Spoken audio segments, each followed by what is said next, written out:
Olá, sejam muito bem-vindos. Hoje vamos mergulhar de cabeça num tema que é, a sério, fascinante. A incrível rede de comunicação que todos temos dentro do nosso corpo. Vamos lá descobrir como é que as mensagens viajam a uma velocidade alucinante para nos fazer sentir, pensar e, claro, mexer.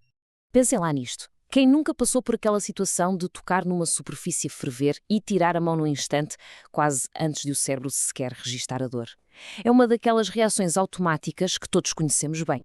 Pois bem, a resposta está no que podemos imaginar como uma super autoestrada de duas vias que corre por dentro dos nossos nervos. É um sistema de gestão de tráfego de informação absolutamente genial e hoje vamos perceber exatamente como é que ele funciona. Ok, vamos a isto. A nossa primeira paragem é a perceber as regras desta autoestrada biológica. E tal como numa autoestrada a sério, há uma regra de ouro. O trânsito só pode fluir numa direção em cada faixa. Não há cá inversões de marcha. E a lei que dita esta regra é a lei de Bell-Magendie. O que ela nos diz, de uma forma bastante simples, é que os nervos da nossa espina medula têm duas raízes. Pensem nelas como as entradas e saídas da autoestrada. E cada uma tem uma função completamente diferente. É isto que cria um sistema de sentido único para a informação e evita o caos total. Portanto, esta nossa autoestrada divide-se em duas faixas muito bem definidas. Temos a faixa de entrada, ou via sensorial, que leva toda a informação para o sistema nervoso central, e falo através das raízes dorsais.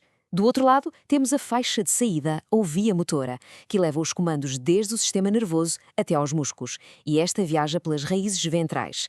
Resumindo, a informação entra por um lado, as ordens saem pelo outro. Limpo, simples e super eficiente. Muito bem, vamos agora olhar com mais atenção para a faixa de entrada, a via sensorial. Como é que o nosso corpo consegue recolher tanta informação sobre o mundo à nossa volta e sobre nós próprios? A carga que circula nesta faixa é o que chamamos de informação sensorial. Isto é basicamente qualquer estímulo que o corpo capta, seja do ambiente, como o toque de um objeto, a pressão, a temperatura, ou até do nosso interior, como um sinal de dor. E como é que estes estímulos físicos são sequer detectados? Bem, através de receptores sensoriais que são autênticos especialistas e que funcionam como as portagens desta autoestrada. Cada um está afinado para um tipo de estímulo diferente. Temos termorreceptores para o calor e o frio, mecanorreceptores para o toque e a pressão, nociceptores para a dor e a lista continua. São eles o ponto de partida que transforma um evento físico numa mensagem que o nosso sistema nervoso consegue finalmente entender. Então, a portagem já detectou o estímulo e converteu-o.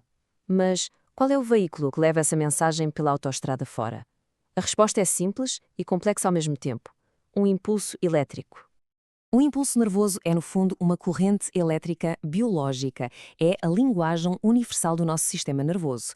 É por causa destes pequenos impulsos que conseguimos sentir o mundo, ter pensamentos e, claro, mover o nosso corpo. É, literalmente, a linguagem da vida. Mas como é que se gera esta corrente? Através de um processo incrível chamado potencial de ação. Vamos dividi-lo em 4 etapas para ser mais fácil. Primeiro, o neurónio está ali, quieto em repouso. De repente, chega um estímulo que provoca a despolarização. Íons de sódio entram na célula e o interior fica positivo. Esta mudança rapidíssima é o potencial de ação, o tiro de partida. Logo a seguir, para voltar tudo ao normal, acontece a repolarização. Íons de potássio saem e o neurónio volta ao seu estado de repouso, pronto para o próximo sinal. Ok, eu sei, são muitos termos e pode parecer um pouco confuso, mas vamos arrumar a casa.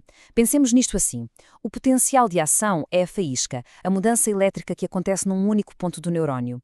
O impulso elétrico é o movimento dessa faísca ao longo do fio do neurónio. E o sinal elétrico? Bem, esse é o significado de tudo isto, a mensagem que está a ser transportada, como por exemplo, isto está quente ou mexe o braço agora. Para que isto fique mesmo preto no branco, que tal usarmos outra analogia? Uma que ajuda a visualizar todo este processo de uma forma muito mais intuitiva. A analogia do comboio é perfeita para isto. Imaginem, o neurónio é a linha do comboio. O potencial de ação é o momento exato em que o comboio arranca da estação com um sulavanco. O impulso elétrico é a viagem que o comboio faz ao longo de toda a linha. E o sinal elétrico é a carga que o comboio transporta, ou seja, a mensagem em si. Muito bem. Já percebemos como a informação entra no sistema. Agora vamos mudar de faixa e espreitar o trânsito na via de saída, para ver como é que o nosso corpo envia os comandos para a ação. Os impulsos motores são precisamente isso. São comandos. São as ordens, na forma de sinais elétricos, que são geradas por neurónios motores e que saem do nosso centro de controlo, o cérebro ou a espinhal medula, com um destino muito específico. os músculos para lhes dizer para se contraírem. O processo, na verdade, é bastante direto. Tudo começa com uma decisão para agir, que pode ser consciente ou, como já vimos, um reflexo. De seguida, o neurónio motor gera um impulso elétrico. Esse impulso desce pela faixa de saída, a tal raiz ventral, e por fim, quando o impulso chega a seu destino, o músculo, dá-lhe a ordem para contrair. E pronto, o movimento acontece. Certo, chegou o momento. Vamos agora juntar todas as peças do puzzle e voltar à nossa questão inicial. O que é que acontece, passo a passo, quando tocamos em algo demasiado quente? Vamos seguir a viagem completa. Primeiro, os termorreceptores na pele gritam perigo, calor intenso. Imediatamente, um impulso sensorial sobe pela faixa de entrada, a raiz dorsal, até à espinal medula. Aí, a espinal medula, sem perder tempo a consultar o cérebro, toma uma decisão executiva. Inicia um reflexo. Envia um comando de emergência pela faixa de saída, a raiz ventral. Esse comando chega ao músculo do braço, que se contrai e, zás, a mão é afastada do perigo.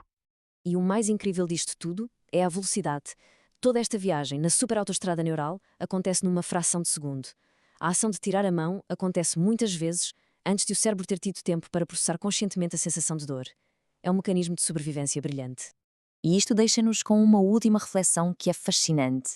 Se a nossa espinal medula consegue tomar decisões e ordenar ações antes de o nosso cérebro consciente saber porquê, o que é que isso nos diz sobre as diferentes camadas de inteligência que operam dentro do nosso corpo? É uma ideia poderosa que nos mostra o quão autónomos e eficientes são os nossos sistemas biológicos.